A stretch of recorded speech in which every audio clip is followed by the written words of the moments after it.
એક કસળપુરા, કોકણવાડા અને રણાવાડા ખાલસા. આની અંદર આપણે 125 ખેડૂતોનું રજીસ્ટ્રેશન ચાલુ છે. ચંચીબેને કરેલું જ છે. આપણે ટોટલી બધાનું થઈ ગયું, કોઈનું બાકી અમુક બાકી બીજા બધાનું મોસ્ટ ઓફ થઈ ગયું છે. એ રજીસ્ટ્રેશનમાં એવું છે કે આપણે ધારો કે 3 કે 4 વીઘા જમીન છે તમારી જોડે, એમાં સરકાર એવું કહે છે કે 1 વીઘો આપણે પ્રાકૃતિક ખેતી કરીએ. પ્રાકૃતિક ખેતીમાં એવું નહીં કે આપણે કરી અને સરકારને વેચવાનું, પણ આપણે ઘરે ખાવા માટે જે આપણે બાજરી વાવે છે, ઘઉં વાવે છે કે કોઈ બી શાકભાજી, એ 1 વીઘો કે અડધો વીઘો આપણા ઘર માટે એની જાતે. અને જો યુરિયા બંધ થવાની શક્યતા હોય તો 1 વીઘો કે અડધો વીઘો જે આપણે આજે 5 આયામો જયદીપભાઈએ તમને કીધા, જીવામૃત છે, જીવામૃત છે, આ બધું તમને ડિટેલમાં માહિતી આલી, આ બધું આપણે શીખેલા હોઈએ તો એને 3 વીઘા કે 4 વીઘામાં કઈ રીતનું અપનાવવું એ આપણે પાછળ જતા 3 થી 4 વર્ષ પછી તકલીફ ના પડે.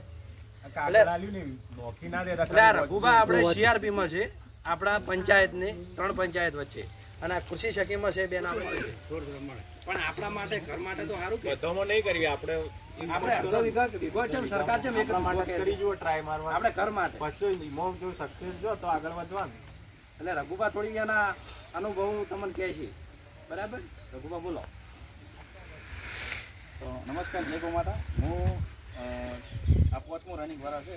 5 વર્ષથી મારા ક્ષેત્રમાં કોઈ જાતનું મેં યુરિયા DAP વતાયેલ નથી. તો હાલ મારા ક્ષેત્રમાં શાકભાજી ચોળીને એવું ઊભું છે. તમે જાતે જઈને જોઈને કહી શકો કે ના અમારે કોઈ જરૂર નથી યુરિયા DAPની, અને થાય છે 100%. અને ગાય આધારિત મારા દેશી ગાય છે, એટલે ગાય આધારિત જ કરું છું. આ સાહેબે કીધું એમાં જીવામૃત, ઘનજીવામૃત બધું જાતે જ બનાવું. ગાયનું ચોખ્ખું સોણ એક બાજુ ભેગું કરાવી એનો પેટ બનાવી અને એમાં જીવામૃત જે બનાવવાનું એ ધોકાથી હોલ કરીને એમાં છંટકાવ કરવાનું, પછી કોપી નાખવાનું. એ રીતે જીવામૃત તૈયાર થઈ જાય. આપણે DAP જગ્યાએ એ હાલવાનું, બરાબર? અને હું 4 વીઘા કરું છું. અમારે 2 ભાઈનું 4 વીઘા છે. એમાં પશુને ખાવાના ઘાસ ઉઠીને હું યુરિયા DAP નથી નાખતો, એમાં પણ આ જ વાપરવાનું. અને ફુવારા કર્યા પછી હું ડ્રીપ કરી એટલે ડ્રીપમાં ડાયરેક્ટ સીધું એક્ચ્યુઅલીમાં સીધું ઉપાડી લઈએ આ જીવામૃત બનાવવાનું. એટલે આ રોગોથી બચવું હોય ને તો આ એક જ ગાય આધારિત ઉપર આવવું જ પડશે ને દરેકને આવવું પડશે. આનું આ ચાલુ રહે ને તો કોઈનું ઘર રોગ વગરનું બાકી રહેવાનું નહીં, બરાબર? આપણી વર્લ્ડ હેલ્થ ઓર્ગેનાઇઝેશને ચેતવણી આલેલી છે 2027 સુધીમાં ભારતની અંદર લગભગ એને કીધું છે કે 87% કેન્સરનું પ્રમાણ થઈ જાય. આની આ પોઝિશનમાં ચાલુ છું તો એટલે દરેકને આવવું પડશે. પ્રાકૃતિક બેઝ ઉપર તો આવવું જ પડશે, એ સિવાય છૂટતો નથી. એટલે આપણે આપણી રીતે સમજીને પાછા વળી જાય ને તો આપણું ને આપણી ફેમિલીનું થોડા જ 1 વીઘાથી શરૂઆત કરો, પણ કરો.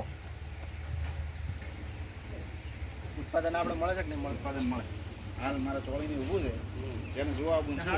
છોડનો વિકાસ કેવો છે? છોડનો વિકાસ કમ્પ્લીટ થાય. કોઈ ખાતર પાતરની જરૂર નહીં. તમને એના કલર ઉપરથી લાગે કે જરૂર નથી. ના, મારા 5મું વર્ષ. હા, તો ઉત્પાદન તો મળે. એટલે વિકાસ તો થાય જ છે.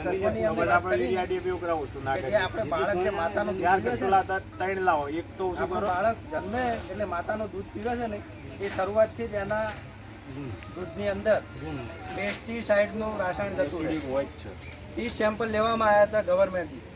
30 માતાના દૂધના સેમ્પલની અંદર 30-30માં પેસ્ટિસાઇડ અને ખાતર નાઇટ્રોજન તો આવેલું છે. તો આપણે વિચાર કરીએ કે જે બાળક જન્મે ત્યારથી જ એના શરીરની અંદર આવા બધા રસાયણો જાય તો પછી એ બાળકની આયુ કેટલી રહે? બિયારણ લાવીએ તો બિયારણ આથી સીધી દવા લાવીએ જ છીએ. એવું બિયારણ એની જગ્યાએ આપણું બીજામૃત વાપરવાનું. આજે તમે મગફળી તમે પેલી અમારો ઓર્ગેનિક જ છે, બજારમાં કોઈ નાખતા જ નહીં. લાલ કલરની દવા લાલ કલરની ગોટો કહેવાય ને, એ આપણે એની જગ્યાએ બીજામૃત